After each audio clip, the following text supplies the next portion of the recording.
কারণ সাকিব ভাইয়ের মানে তার ব্যানার ঢুকবে, তার পে কার্ড ঢুকবে, সব কিছু ঢুকবে।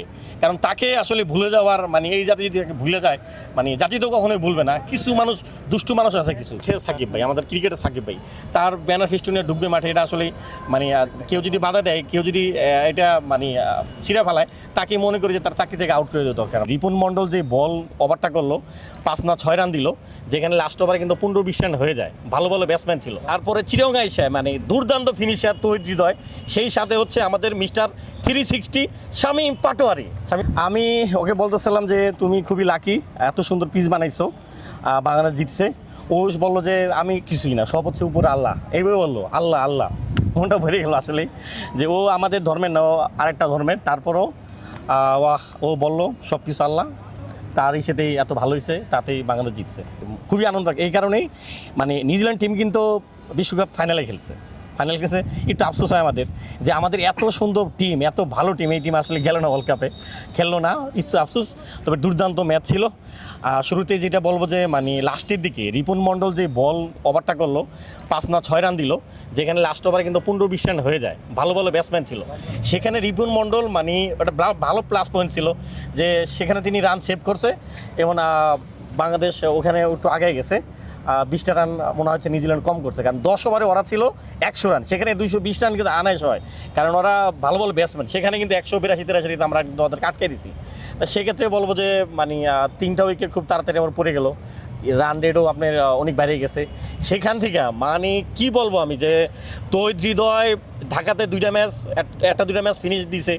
তারপরে চিরঙ্গা এসে মানে দুর্দান্ত ফিনিশার তৌহিদ হৃদয়, সেই সাথে হচ্ছে আমাদের মিস্টার 360 শামীম পাটোয়ারি।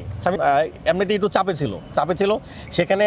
শামীম নামলো, শামীম আমরা জানি যে শামীমের ক্যাপাবিলিটি কি, শামীম কী দিতে পারে। শামীম কিন্তু মানে দুর্দান্ত সবসময়, তিনি যে 6 মারলেন মিস্টার 360, ডাইনে বামে যেদিকেই বল ফালে না গেল সেদিকে কিন্তু 6-4 মেরে দিল। তা সব কিছু মিলে কিন্তু শামীমের ব্যাটিং অসাধারণ। তিনি আসলে অনেক সময় মানে বল বুঝতে পারে যে বলটা কোথায় করবে, ওই যে ব্যাট চালাই দিচ্ছে না দেখে 6 হয়ে গেছে, মানে অসাধারণ। প্রতি ম্যাচে তো রান করবেন, দেখবেন পরের ম্যাচ আবার তামিম হারিয়ে গেছে। তামিম খুব ভালো করতেছে। তা সব ম্যাচ আসলে ভালো করবে না, 2-একটা খারাপ করবে, আবার ভালো করবে, এটাই ওপেনিং। তবে আমার মনে হয় যে ইমন আর তামিম যদি ওপেনিং হয় আরও ভালো হবে। দিছে সেখানে আশা ছিল, ভরসা ছিল হৃদয় আর হচ্ছে শামীম। পরের দিকে আপনার রিশাদ আছে, তারপর আমাদের সাকিব আছে, সব কিছু মিলে একটা বিশ্বাস ছিল। তারপরে নিউজিল্যান্ড টিম অনেক ভালো টিম ভাই, অনেক ভালো টিম। মানে আমাদের এই বোলিং চিন্তা করেন, যেখানে মোস্তাফিজ নাই, নাহিদ রানা নাই, তাসকিন নাই, সেখানে তাদেরকে নিয়ে মানে ম্যানেজমেন্টের একটা ভালো সিদ্ধান্ত নিছে, এমনকি রিস্ক নিছে। কারণ এই রিস্ক না নিলে কিন্তু আমাদের খেলোয়াড় বের হয়ে আসবে না, আমাদের সাহস বাড়বে না। তাই এই রিস্কটা নিয়ে আমাদের ভালো হয়েছে যে আমাদের শক্তি কতটুকু, আমাদের এই যে যারা নতুন কয়েকজনকে নিছে, এটা আসলে দুর্দান্ত তাদের ছিল, মানে ছিল ভালো মানে হচ্ছে। দেখেন লাস্টের দিকে কিন্তু মানে কি পরিমাণ সেভ দিল রান, এখানে কিন্তু বাংলাদেশ আগায় গেছে। সেখানে কিন্তু রান 210-20 হয়ে জায়গা। দেখেন 10 ওভারের পরে কিন্তু বাংলাদেশ ভালো বোলিং করছে, এমনকি আপনি যেখানে 220 রান হয়, যেখানে 182-83 আটকে দিচ্ছি আমরা। প্রতিদিন তো সবাই ভালো করবো না, একদিন ভালো করবো, একদিন খারাপ করবো, এটাই ভাই ক্রিকেট। সবসময় প্রতিদিন ভালো 2-1 হতে পারে, তাদেরকে ভালাই দিয়েন না ভাই, দুর্দান্ত টিম ভাই।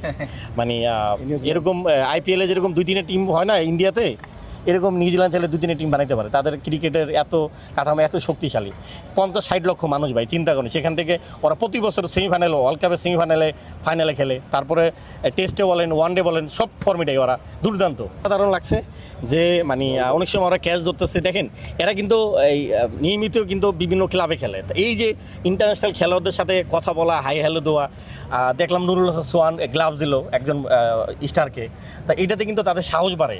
আর এই যে মাঠ থেকে যে ক্যাচগুলো ধরতেছে ওদের কিন্তু সাহস বাড়তেছে। মানে ওদের কিন্তু পরবর্তী সময় মনে হবে যে আমি খেলবো মাঠে, মানে এই যে সাহস এখানে তৈরি হওয়া, দেখবেন একদিন ওরা ঠিকই মাঠে খেলছে। এটা আসলে তামিম ভাইয়ের দুর্দান্ত একটা অভিজ্ঞতা ছিল, সিদ্ধান্ত ছিল।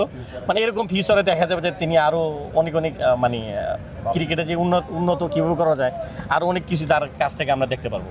দেখতেছে খেলোয়াড়দের সাথে কথা বলতেছে, ওর সাহস হইতেছে না, এখান থেকে তো অনেক কিছু পাইবো। ও আগামীতে এখান থেকে তৈরি হবো, যেরকম আমাদের আশরাফুল ভাই বলেন, তামিম ভাই, সাকিব ভাই, সবাই এভাবেই তো তৈরি হয়েছেন। এটা ওদিন দেখলাম যে বিসিবি থেকে বলে দেওয়া হয়েছে যে তাদের তামিম ভাই, মাশরাফি ভাই, যারই হোক নিয়ে ঢুকতে পারবো, কিন্তু এরকম কিছু সিকিউরিটি গার্ড তারা মানে যারা আসলে জানেই না, হয়তো এদেরকে ভালো করে বুঝাই দেওয়া দরকার যে এগুলা মানে যেন ঢুকতে পারে। এটা আসলে খুবই দুঃখজনক, কষ্টজনক মানে এটা করাটা। কারণ সাকিব ভাইয়ের মানে তার ব্যানার ঢুকবে, তার পে কার্ড ঢুকবে, সব কিছু ঢুকবে। কারণ তাকে আসলে ভুলে যাওয়ার মানে এই জাতি যদি তাকে ভুলে যায়, মানে জাতি তো কখনোই ভুলবে না। কিছু মানুষ, দুষ্টু মানুষ আছে কিছু, তারা আসলে মানে এই জিনিসগুলো করে, যেটা আসলে কখনোই ভালো না। সাকিব ভাই, আমাদের ক্রিকেটের সাকিব ভাই, তার ব্যানার ফেস্টুনে ঢুকবে মাঠে, এটা আসলে মানে কেউ যদি বাধা দেয়, কেউ যদি এটা মানে ছিঁড়ে ফেলায়, তাকে মনে করে যে তার চাকরি থেকে আউট করে দেওয়া দরকার।